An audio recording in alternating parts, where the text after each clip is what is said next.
আজকের মেনুতে আছে ফ্রাইড রাইস অ্যান্ড প্রনস মালাইকারি, বাট ফ্রাইড রাইসটা কিন্তু একটু অন্যরকমভাবে বানানো আছে। আশা করি এটা ছেলেদের খেতে ভালো লাগবে এবং ছেলের বাবারও খেতে ভালো লাগবে। তাদের জন্য খুব হ্যাপি। ওদের ঘর গুছিয়ে দিচ্ছি, তাতে ওরা যতটা না হ্যাপি হয়েছে, প্রনস দেখে কিন্তু ওরা প্রচুর হ্যাপি হয়েছে, তাই না বাবু? প্রনস দেখে প্রচুর হ্যাপি তারা।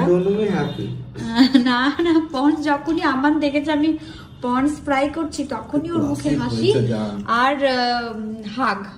ঠিক আছে, চলো বাবু নিয়ে নাও, নিয়ে নাও, নিয়ে নাও, প্রনসটা নিয়ে নাও সুন্দর করে।